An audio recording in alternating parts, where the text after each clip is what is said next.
Assalamualaikum warahmatullahi wabarakatuh. Hari ini kita masuk ke kuliah selanjutnya terkait dengan hukum internasional. Bahannya sudah Ibu bagikan. Hari ini kita membahas tentang tanggung jawab negara dalam hukum internasional. Nah, tanggung jawab negara dalam hukum internasional itu sebenarnya ada dua yang dimaknai. Satu responsibility, satu liability. Konteks responsibility dalam tanggung jawab negara itu diartikan sebagai wajib menanggung segala sesuatunya atau terjadi sesuatu dapat dipersalahkan, dituntut, diancam hukuman pidana oleh penegak hukum dan di depan pengadilan pidana dan menerima beban akibat tindakan sendiri atau orang lain. Itu dalam Kamus Besar Bahasa Indonesia istilah responsibility. Dalam konteks tanggung jawab negara yang kita perhatikan ini adalah ada dua hal. Yang pertama responsibility, yang kedua adalah liability. Responsibility itu adalah cakupan yang lebih luas, sementara untuk konteks liability di pertanggungjawaban ketika harus berhadapan dengan pengadilan.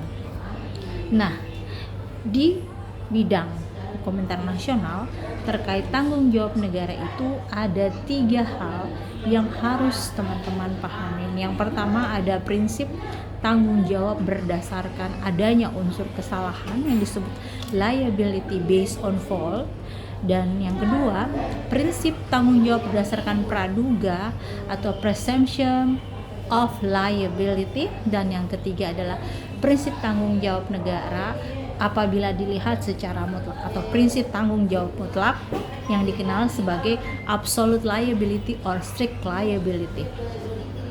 Nah, mengapa sebenarnya di dalam hukum internasional ini mengatur juga chapter atau bagian tentang tanggung jawab negara?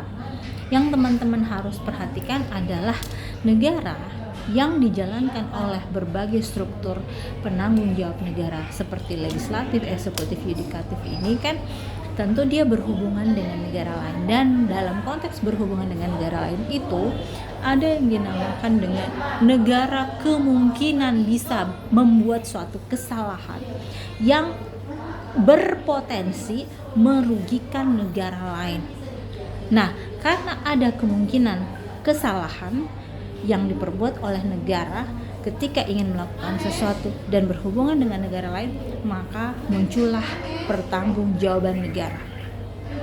Di dalam konteks hukum internasional, pertanggungjawaban negara itu dilatar belakangi oleh pemikiran bahwa tidak ada satupun negara yang dapat menikmati hak-haknya tanpa menghormati hak-hak negara lain, sehingga setiap pelanggaran terhadap hak negara lain itu bisa menyebabkan negara yang melakukan kesalahan itu wajib untuk memperbaikinya, atau dengan kata lain mempertanggungjawabkan apa yang sudah dilakukan.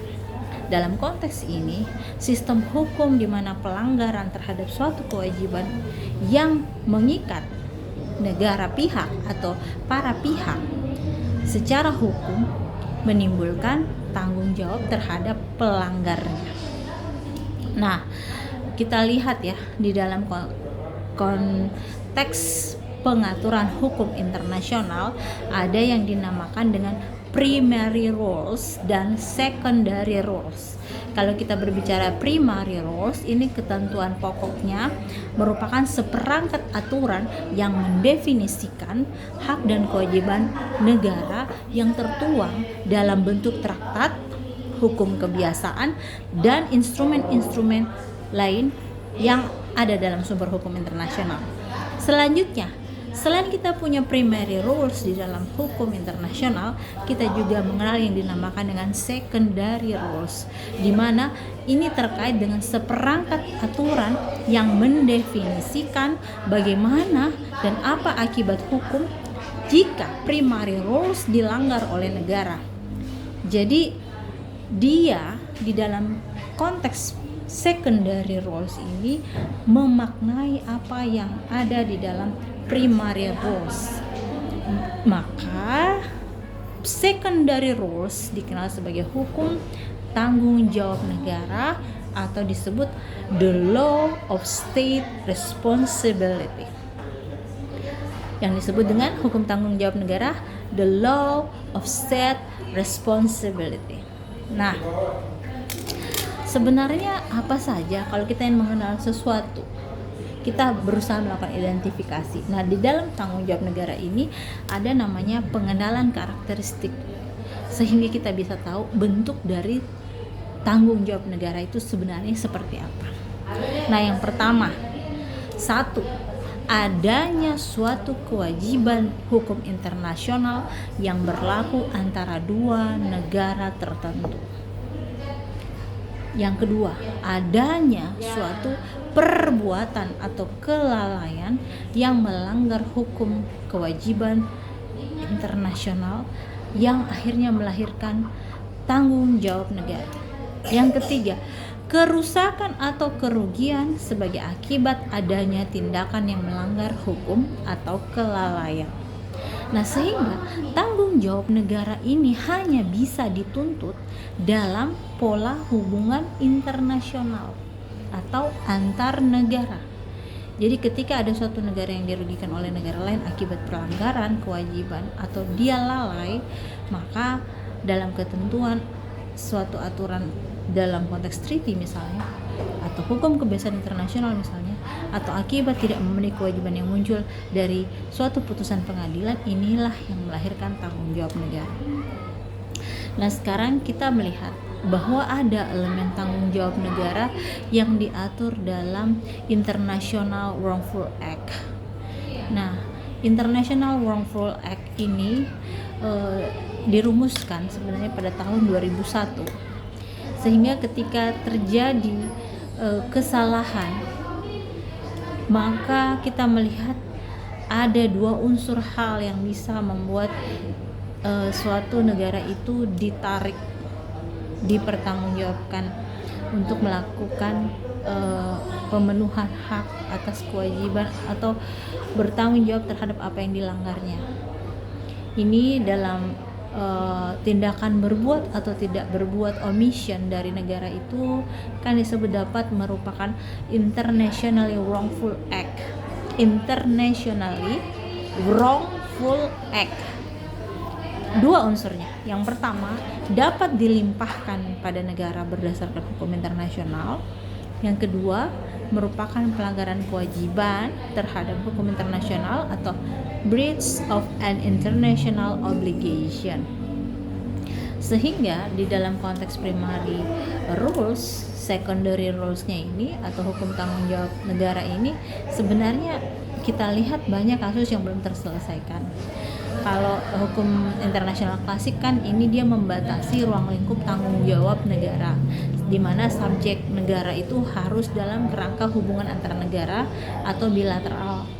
Tetapi ketika tanggung jawab negara tidak dibatasi secara teritorial, imunitas, jurisdiksi negara, kedaulatan negara, serta prinsip non-intervensi yang membatasi ini, bagaimana kalau ada konteks masyarakat internasional yang ingin bergerak untuk mengacu kepada kenapa sih ada negara yang tega melakukan tindakan yang melanggar dan negara lain yang ingin melaporkan. Kita lihat pada kasus pelanggaran terhadap kewajiban internasional. Di dalam pelanggaran terhadap kewajiban internasional, misalnya jika ada tindakan negara yang tidak sesuai, tindakan negara yang tidak sesuai ini digarisbawahi not in conformity dengan yang disyaratkan terhadapnya oleh kewajiban tersebut apapun sifat dan karakternya. Kewajiban hukum internasional itu dapat muncul dari suatu perjanjian internasional di mana hukum kebiasaan internasional juga putusan pengadilan ini kemudian membuat suatu negara terikat dan punya kewajiban yang harus dia lakukan. Jadi kita lihat misalnya contoh pada kasus yang lebih sering diulang ya kalau dalam hukum internasional itu Carvo Channel, sengketa antara Inggris dan Albania, di mana pengadilan itu dia mengatakan bahwa Albania menyatakan Albania itu sebenarnya tahu bahwa di lautnya itu terdapat ranjau. Dan laut ini bukan laut luarnya, tapi laut teritorialnya, laut wilayahnya. Sehingga setiap kapal yang lewat di situ, di negaranya, di dalam konteks Corfu Channel harus diberi peringatan supaya tidak terkena ranjau laut tersebut. Tetapi kemudian di dalam hal Albania ini dia tidak memperingatkan armada Inggris, hingga Inggris menuntut. Nah, ini yang disebut dengan negara di wilayahnya itu bertanggung jawab terhadap sesuatu yang melintas, atau bahkan negara-negara lain yang ingin melintas. Armada laut kan armada yang sifatnya bergerak. Jadi ketika dia bergerak masuk, dia membutuhkan juga orang-orang yang akan memperingatkan di sebelah sini ada apa, sebelah sini ada apa, sebelah sini ada apa. Apalagi kalau itu masuk dalam konteks laut teritorialnya. Nah, sehingga di dalam Corfu Channel ini kita bisa melihat ada gugatan Inggris terhadap Albania. Mengapa suatu hal ini bisa dilimpahkan ke dalam sesuatu pengadilan? Karena unsur dapat dilimpahkan bisa muncul dalam suatu praktek negara. Sebenarnya praktek negara itu kan abstrak. Kenapa? Karena entitas itu sebenarnya entitas yang ada di dalam negara itu kan tidak dapat berdiri sendiri. Dia selalu melalui individu sebagai bagian dari organ negara, sehingga perwakilan negara atau pejabat negara itu tidak mungkin dia bertindak atas nama pribadinya, tapi biasa atas nama negaranya. Sehingga dari hal tersebut maka tindakan negara bisa dilimpahkan untuk menuntut pertanggungjawaban. Tindakan dari semua organ negara atau state organ, baik legislatif, eksekutif, yudikatif, atau apapun fungsinya dalam struktur organisasi negara, apapun karakternya sebagai organ pemerintah pusat atau territorial unit dari suatu negara itu, termasuk di dalam organ adalah setiap organ atau kesatuan entity yang mempunyai status organ negara dalam hukum nasional. Jadi organ negara dalam konteks state itu sebenarnya dilaksanakan oleh bagian-bagian pemerintahan, legislatif, dan yudikatif yang sebenarnya merupakan bagian dari struktur organisasi. Oleh sebab itu, merekalah yang menjalankan hukum nasional dan hubungan internasional dalam konteks bernegara dan berbangsa. Itu yang bisa disalahkan berarti organ yang diwakili oleh orang atau kesatuan entiti yang statusnya adalah perwakilan organ negara dalam konteks hukum nasional negara tersebut. Yang kedua, tindakan negara yang dapat dimintai pertanggungjawaban itu adalah tindakan individu atau entitas yang meskipun bukan negara atau organ negara atau di luar struktur formal pemerintah pusat atau daerah, tetapi memiliki kuasa secara sah untuk melaksanakan unsur-unsur kekuasaan instansi tertentu pemerintah. Jadi dia bertindak atas nama pemerintah, maka itu bisa dimasukkan kategori bisa dilimpahkan. Nah, ketika kita melihat tanggung jawab negara di dalam hukum internasional itu, kita melihat ada 3 hal yang diatur. Yang pertama terhadap orang asing dan properti milik asing. Yang kedua terhadap utang publik atau public debt. Yang ketiga terhadap aktivitas ruang angkasa. Nah, kemudian ketika ada perlakuan buruk negara-negara atau ill treatment terhadap WNA atau warga negara asing, itu bisa membuat terjadi suatu pertanggungjawaban negara. Misalnya apa perlakuan buruknya? 1. Ada WNA yang merasa diingkari keadilannya, rasa keadilannya. Dia ingin menuntut hak atas perlakuan selama dia ada di suatu negara. Itu yang disebut dengan pengingkaran keadilan atau denial justice terhadap warga negara asing. Itu bisa dimintai pertanggungjawaban negara. Yang kedua, pengambil alihan harta benda pihak asing secara tidak sah. Jadi sekalipun dia WNA, tetapi dia juga dilindungi aturan hukum. Jadi kalau ada barangnya yang diambil, dia bisa menuntut pertanggungjawaban. Kenapa saya dikasih begini? Saya akan menuntut lewat institusi resmi, bisa. Yang ketiga, untuk WNA, kegagalan untuk menghukum seseorang yang seharusnya bertanggung jawab terhadap serangan yang ditujukan pada pihak asing, itulah yang menyebabkan bisa terjadi ill treatment terhadap WNA, sehingga bisa menimbulkan tanggung jawab negara. Dan yang keempat adalah kerugian langsung yang disebabkan tindakan organ negara.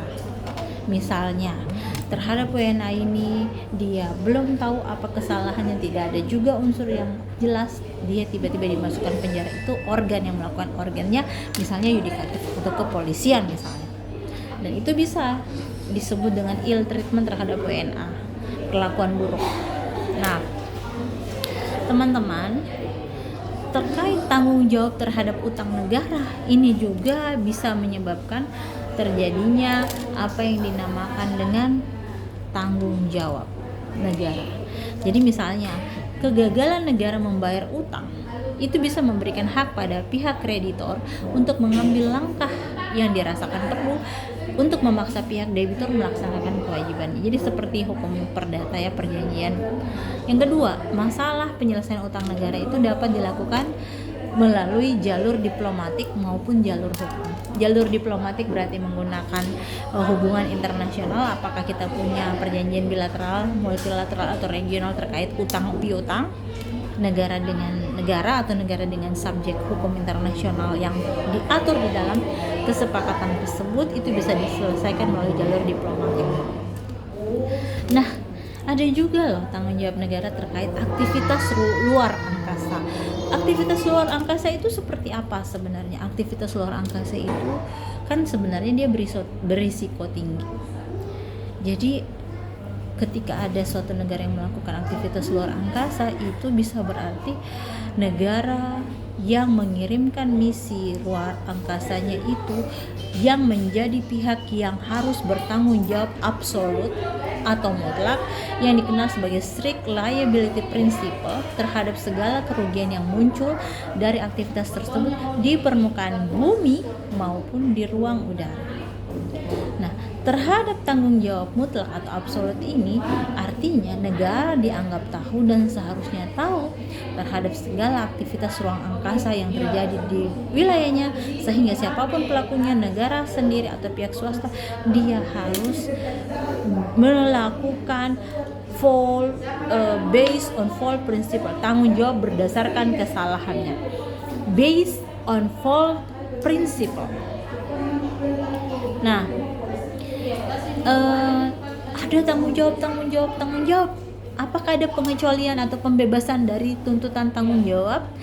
Maka ada 3 hal. Yang pertama, pengecualian itu bisa terkait penerapan sanksi atas dasar hukum internasional. Yang kedua, apabila memang terjadi force majeure atau keadaan memaksa.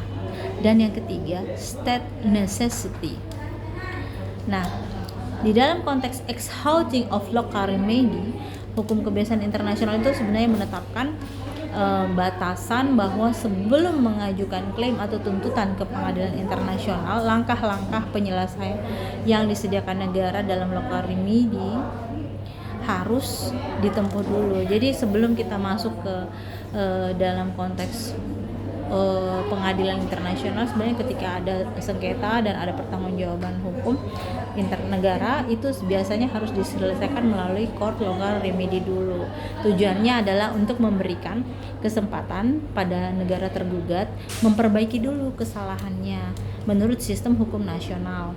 Kalau sudah baik, baru dia akan berusaha memperbaiki tuntutan-tuntutan internasionalnya, seperti itu.